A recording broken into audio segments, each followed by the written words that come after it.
Hey guys, it's Fast back with another video, and today I'm going to be doing my third and final review of a book that's from my June TBR.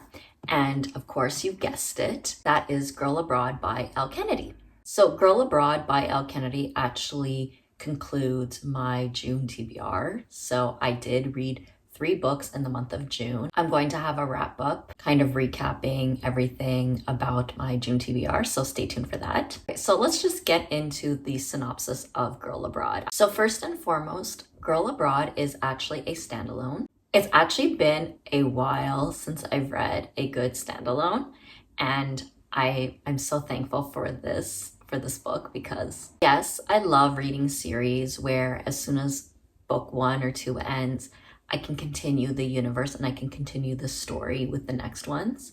But there's something about everything wrapping up so well in a standalone that just hits a little different, okay? It's good to know that everything just kind of wraps up and you kind of get that happily ever after. You kind of know that the outcome is gonna be worth it. Whereas sometimes with book series or trilogies or duologies, you don't know what the end result is going to be, right? There's a lot that ends up happening in those type of books. So that's just like a little 2 cents on that. Okay, so getting back to the synopsis of Girl Abroad. So this follows Abby, and she is a rock star's daughter. He's a retired rock star, but her dad is still very well famous. They're well off, obviously. And she lives on a little ranch, or I should say a big ranch in Nashville. Her backstory is that her mom was kind of a groupie. She would go from bandmate to bandmate. He did sleep with her. She did get pregnant. And when Abby was 2 years old, she dropped her off at her dad's doorstep and said, you know, I don't really want to be a mother. I can't do this. This is your responsibility as well. Here's our child. And he took on the responsibility of taking care of her. Although he has a lot of guilt about her childhood because he was still, touring and he was still a musician. He was also somebody that wasn't expecting to have a child then. He was very young at the time. So he wasn't necessarily taking on the responsibility in the best way possible. Therefore, Abby, as an adult now who is 19, he carries a lot of guilt about that. Now, fast forward to their relationship now that she's 19. She considers her dad one of her best friends, but she constantly tells us that her dad is very protective, and because he's just seen so much with like drugs, sex, and alcohol, and being a rock star on tour, being anywhere and everywhere, and he has these crazy and amazing stories that he is just terrified of the world for her. He does not want her to experience anything because he knows how much heartbreak and how devastating it is. Right now, Abby, she doesn't seem to be somebody who's very crazy or outgoing. Okay, she is outgoing, but she doesn't seem to be like somebody who craves crazy attention. She just wants to be allowed a little bit of freedom to do whatever she wants. And she even says it that she's not somebody that will, take that newfound freedom and, chuck it into the water and, hope for the best. She's like, I just want to be able to, be with my friends, date around a little bit, have a few experiences of my own. But she goes, I'm not going to touch like hard drugs and all that stuff. Like she goes, I don't do that stuff. That's not me. Right? So she is a good girl at heart. She tries to prove that to her dad, but it's so difficult because he just wants to keep her as his little girl. Essentially, what Abby's story is going to be in this book is that she applied to a program in London for the year so that she can study abroad. Now, her dad is so not for this, but she was able to convince him that this is a good opportunity. She'll get to see, a different place, all under the guise of studying abroad. And, she'll still be going to school. She'll have a routine. She really will be there living life as anybody else would, right? The problem comes in when Abby is in communication with her roommates, okay? Or her flatmates. She is supposed to be living with 3 other people, but because of all the time difference and such, Their communication back and forth is through text and email, and she's never actually been able to physically speak to them on the phone or do a video chat. So she's under the impression that all three of her flatmates are going to be women because that is what she requested. Now she gets to London, or she gets to her apartment and finds her first roommate, Lee. Now, Lee is a man. That's when it kind of hits her that she's actually going to be living with 3 guys instead of 3 girls. That is kind of like the first test that Abby is dealing with. Now she kind of spirals a little bit. She actually does a really good job of hiding her emotions, but she kind of spirals a little bit. And Lee is such a sweetheart. He says everything right. He does everything right. He's such a gentleman. And that kind of eases Abby's issues with this whole situation. So she sleeps on it, she wakes up in the morning, she meets the rest of her flatmates, and she's in love. She just loves the place, she loves the location, she's loving the city, even though she hasn't seen much of it yet. Her flatmates are so funny and kind, they're all good looking, and she's really feeling like home. And all she can think about is, how am I supposed to tell my dad that this happened? He's literally gonna make me get on a plane to come back to America. And if not, she goes, where am I supposed to find another apartment in this area close to school? Like, it's going to be impossible at this point. So she decides to keep it a secret, and her flatmates agree for her to keep it a secret. Anyways, she goes to school. She's in, I believe, an art history or a history major. So a big part of this book is a storyline having to do with a major research project that she has to do for her class. And she decides to pick a piece of artwork and kind of go through the history of that artwork, try to uncover the history of this person who's in the piece, and try to understand what happened back then.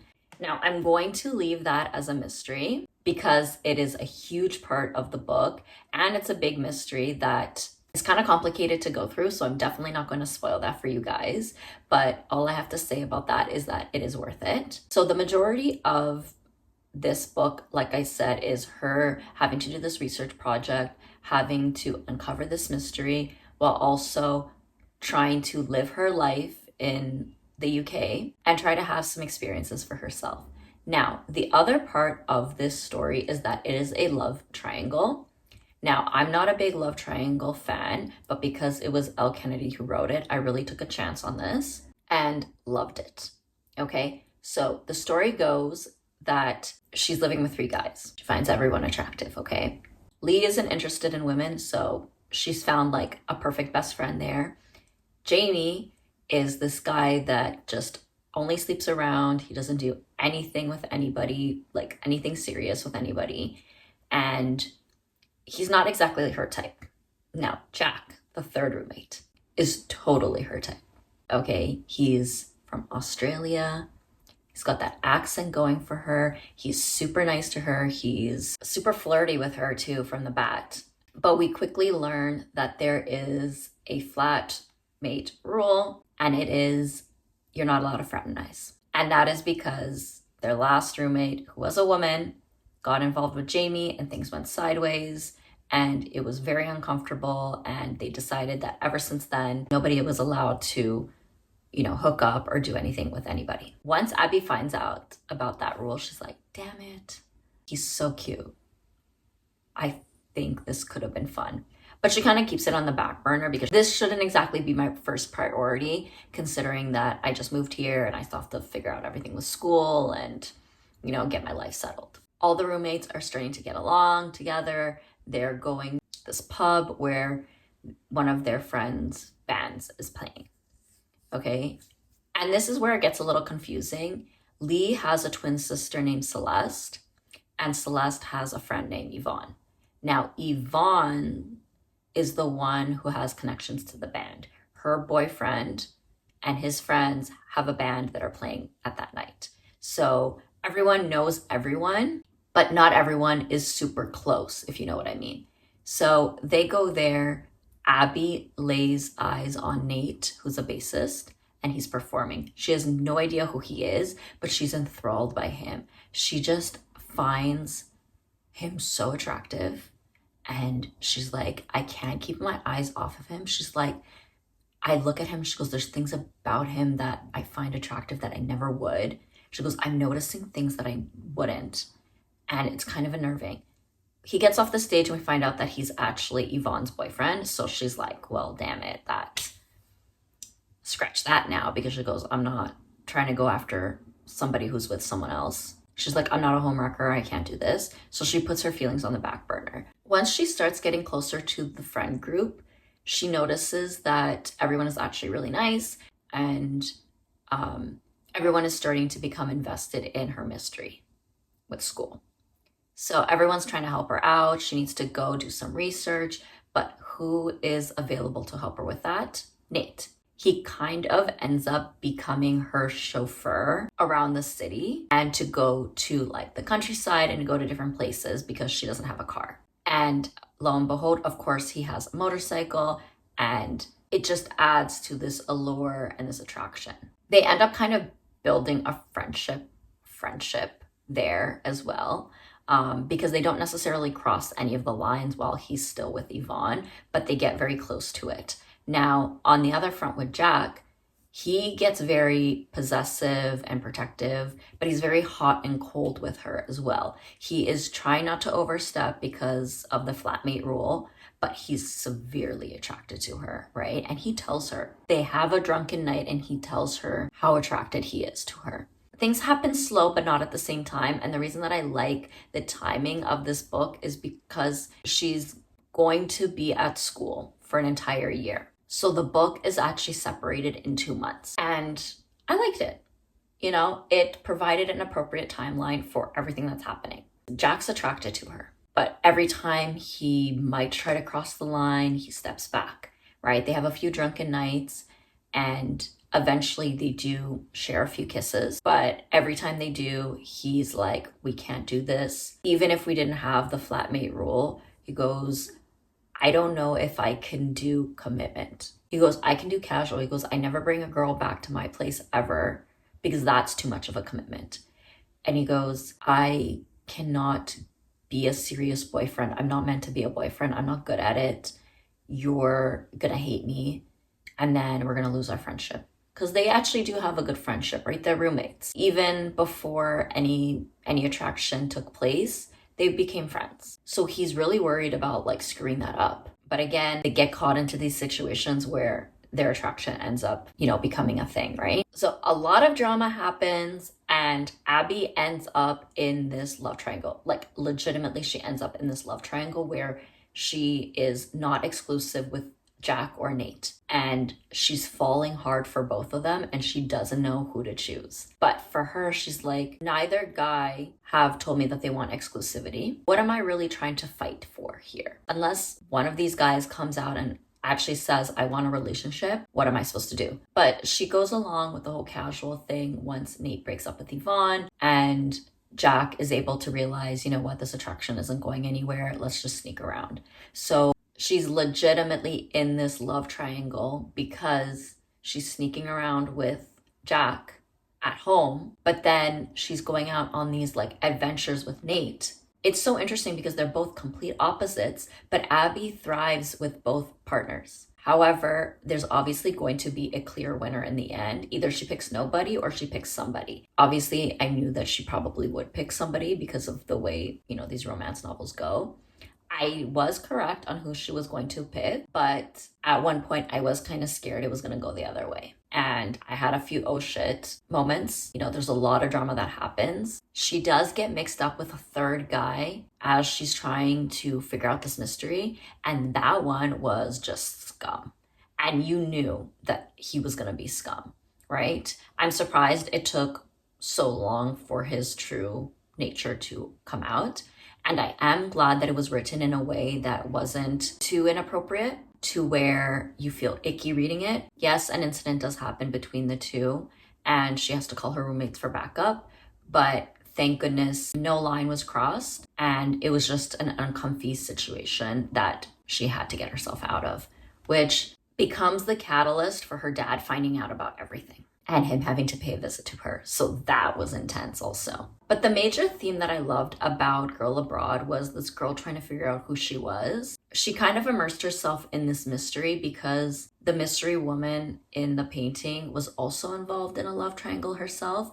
So obviously it's like a full circle moment to where once she finally figures out what happened to Josephine, who is the woman from the painting, she's kind of able to use that information on herself and to think, okay, what do I want? Who am I? And most importantly, do I like who I am when I'm with these people? Because I honestly believe that the best indicator of if a relationship is healthy and appropriate and the right one for you is if you like who you are within that relationship and that you like who you are with the other person. Does the other person bring out a good side of you? Does they bring out a bad side of you? Do they bring out an adventurous side or the traits and the qualities that make you a good person? Okay, if they're bringing out these crazy qualities that make you irresponsible and just completely against your nature, you are going to be at odds with yourself. You are going to let it slide at the beginning because you're going to be like, this is who I am now. Maybe this is who I was always. You know, it's going to be thrilling. It's going to be something new. It's going to be exciting. But then the doll is going to ache and you're going to wake up and realize this is not who I am. And you're going to be okay with decisions that you never would have been okay with. All right. So Abby really goes through it in that sense where she's trying to figure out who she is. And thank goodness Celeste is the one who kind of helps her figure that out because she says to her, you don't even know what you want. You don't even know what you're fighting for. You don't even know what you're trying to choose. Talk to the guys, see where their heads are at, and see what you're okay with and what you're not. And that is when Abby really stands up for herself and she puts her feet in the sand and says, you know what? I deserve better. We said we were going to be casual. We did the casual thing. It's not for me anymore. I'm really starting to fall for you and you don't seem to be doing the same thing. So we can't do this anymore. And good for her. Good for her for letting it go on for however long she wanted it to. But once she realized that this was just not going to help her in any situation, she pulled back and she said, you know what? I'd rather feel a little bit of heartbreak now than feel total heartbreak at some point down the line. So a little fun fact about Girl Abroad is that this was actually picked up to become an adaptation. It is picked up to become a TV show. And I believe that the person who is behind the project is the same person who was behind Bridgerton. So that's really exciting at the fact that we know that Bridgerton was a success. So it leads me to believe that this is going to be a success as well. And if I'm being honest, I can 100% see how this is going to turn out and that this is perfect for a TV adaptation. I don't know, is it going to be a limited series because there's just one book, or are they going to expand on the characters after everything that's happened in this book and continue forward if the show is a success? Now, I hope the show is a success. I want more than just one season, but at the same time, having a limited series would also ensure that everything from this book is utilized in the adaptation. So I don't know, but I can definitely see how this is going to be a TV series. Now, I also hope that they don't just do 8-episode seasons for this or an 8-episode limited series. I really hope that they take the time and they invest in the characters and invest in the story. Because if they spend a little bit more time in giving us more episodes, I believe that this could be a masterpiece and that it will bring in people and they'll love it. Okay, so I'm just very, very excited about that. I don't have any new news on the adaptation itself, but again, I'm so excited for this to be brought to our screens. Just so excited. I just love when books are adapted and when they're done well, because I feel like it's kind of missing in cinema right now. And I find that book series are very popular and they bring in a different fan base to the theater. And I just love it all. Anyways, so I talked a little bit about some of the characters that are in this book, but I'm going to be a little bit more general about it. I loved every single character in this book. Okay, the relationships and friendships that Abby makes with every one of them, oh, I love them. And one of the things that I liked about the characters is that once they found out about how famous her dad was, they still treated her like a regular person. And that is something that Abby never had in America. She's had friends and guys try to get close to her just so that they can get close to her dad. She also doesn't have any stories or adventures of her own, and she feels like she's not living her life, and that she feels like she has all these stories of what her dad has done, but she doesn't have any of her own.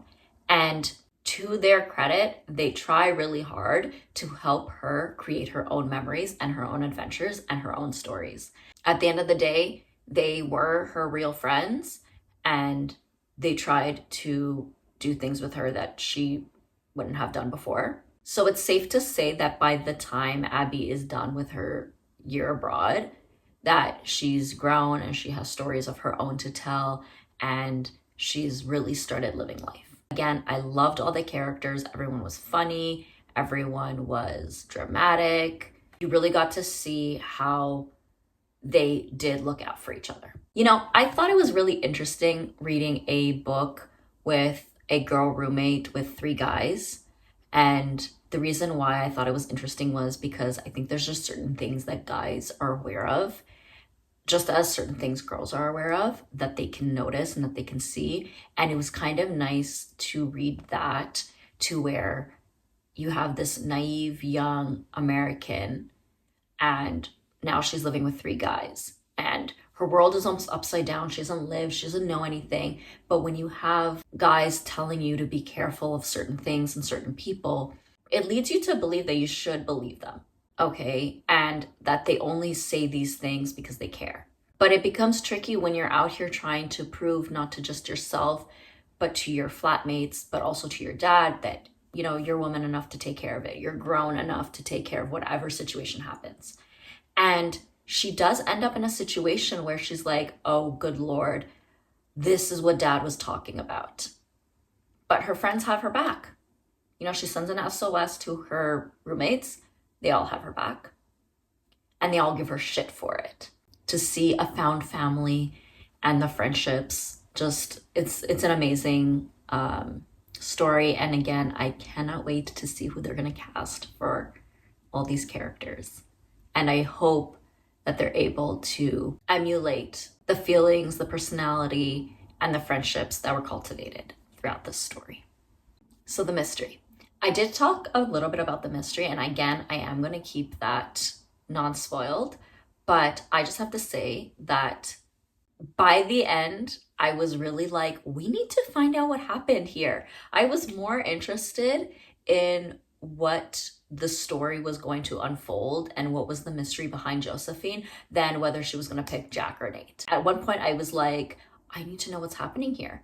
When I tell you the payoff was worth it, and I kind of saw where it was going to go, I just didn't know all the nitty gritty details of how it was going to be. Like, I knew there was going to be a certain connection, but I just didn't know how that connection was going to play. And because it's far removed, like it's from people, you know, far removed from our current generation, the going through their family tree and having to discuss it and to explain it to the audience was a little difficult, I'm not gonna lie. But there's no other way for you to explain it in simpler terms, and God bless Al Kennedy for being able to come up with an intricate, you know, family tree and to make it work, and to, you know, think of all the pieces and evidence that led to, you know, what ended up happening at the end. So that was just amazing. And I'm so glad the payoff was worth it. And I think it's going to make for a great announcement in the adaptation. Like, I think it's going to be a great, like, bomb being dropped in the story. Okay. So again, can't wait for that. So I did mention at the beginning that I am not really into love triangles. And when I tell you that is an understatement, I've read a total of 2 love triangle stories. And the first one was Say You Swear by Megan Brandy. And now the second one is Girl Abroad by Elle Kennedy. Now, I loved both of these books, but let me just say that they were done in a way that allowed me to like the love triangle trope. And the reason that I don't like to read love triangle stories is because I always end up falling for both characters. There's never a clear winner, or there's never somebody who seems to be a better fit than someone else. It's always pretty evenly matched. And I understand why that's done, okay? It's done because you want to be conflicted, you want to root for one, you want to root for the other, and you want to be invested, right? I was thoroughly invested in this one as well, even though I'm not a big love triangle fan. The way this one was done, though, was I had a feeling that it was going to go a certain way, and I was correct. Now, the reasoning behind that is because I felt like this person was more themselves with this person, and that they could end up being more serious. Now, with the other person, I found that it was more of a lure, and that it was something that this person had never done before, and that's why it was so appealing to them. Even though this person really connected with her as well. Like at one point I was like, oh, is he going to change who he is because he's falling for her? I was like, whoa, this could actually happen. You know, she could actually fall for him because they connect on a deeper level. Okay, he clearly likes her, not just physical attraction, but as a person and possibly as a girlfriend, because he's doing things with her that he hasn't done with other girls either. So I was a little worried there. I stuck through it, and thankfully there was no cheating involved in this book. There was no cheating involved with any of the characters. I did feel awkward reading a story about a woman, and it would have been also the guy as well if the guy was in this situation, he had to pick between two girls. I felt weird reading a story where the main character is involved with two other characters and are saying, you know, very intimate things and making the people fall for them to one person and then going around and sleeping with the other. Like, I just didn't like the fact that she would be, you know, kissing and sleeping.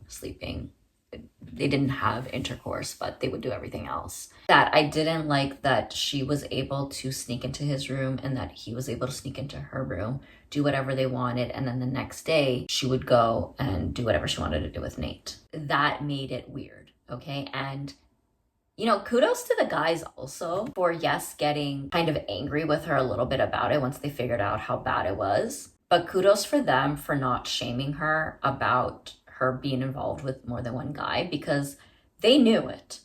You know, she told them right away from the beginning, I'm not going to stop seeing this person. You know, we're not exclusive. You know, we're going to do whatever we want. Everything is casual. I'm going to see multiple people. And everybody knew. Like, all the people involved knew.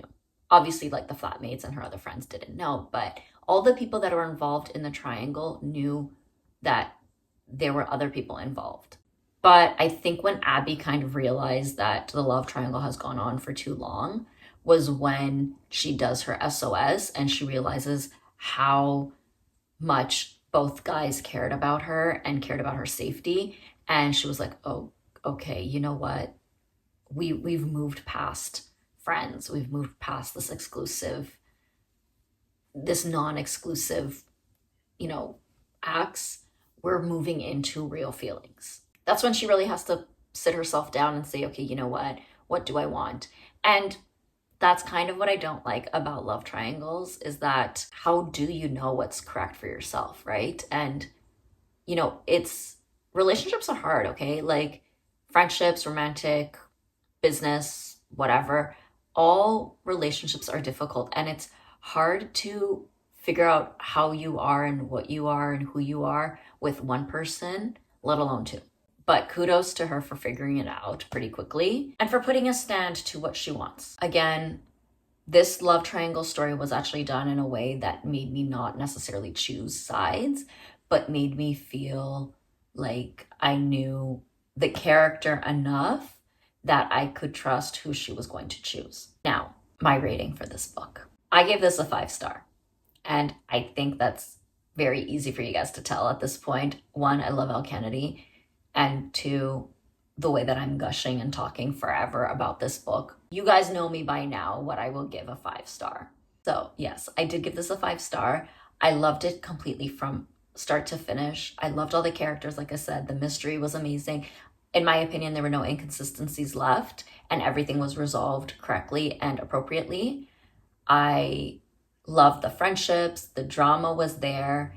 It really was a coming of age. And I felt like when I was reading it, I was like, oh girl, things are getting messy, don't do this. And of course, I am a little bit older than the main characters. So when you've kind of, lived and had certain experiences, and when you read these books, and you know that the main character is a little bit younger, you kind of look at it a little different. You're like, girl, you are so young, you are so inexperienced, you don't know what you're doing. These characters often feel like they're old enough and mature enough to handle these type of feelings and to handle these type of experiences, but they're not.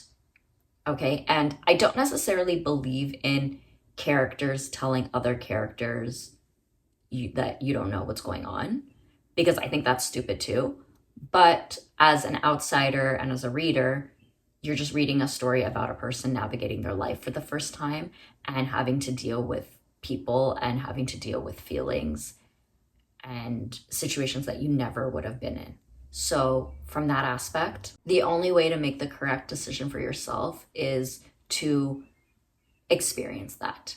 Now, I've never been in a love triangle myself, so I don't know how I would navigate that situation either, but I know myself enough to know that trying to do something casual with multiple people always ends up with somebody getting hurt, and it becomes very difficult for, let's say if it's the woman who has 2 guys, or it's the guy and he has 2 girls, it always becomes very difficult for the person who has multiple choices. And you really end up sitting there with a pro and con list or trying to rationalize what needs to be done, right? Because at the end of the day, they don't want to hurt the other person if they end it. Again, sometimes if you know yourself well enough, you won't end up in these situations. And unfortunately for Abby, she didn't know that about herself. She didn't know that she's not somebody that is able to, handle this type of a relationship because she didn't know who she was. Once she figured out the type of person she is, she was able to make all the moves and say, I don't want to be with you, I don't want to be with you, or I want to be with you, but it needs to have X, Y, and Z conditions. Otherwise, I'm not going to be with anybody.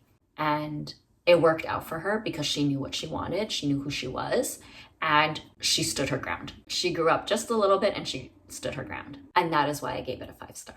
Okay, so enough about that. This is a very, very, very long video. I am so sorry. I hope you guys did enjoy this review of Girl Abroad by Elle Kennedy. It was the 3rd and final book of my June TBR. So stay tuned to see what my wrap up is going to look like and what books I decide to read in July. Now, I hope, again, you guys like, subscribe, comment, share, do all the fun stuff. Maybe start writing in the community board a little bit more. And let's get some conversations, some recommendations, and we will keep having a good time. So I'll see you guys back with another video. Bye.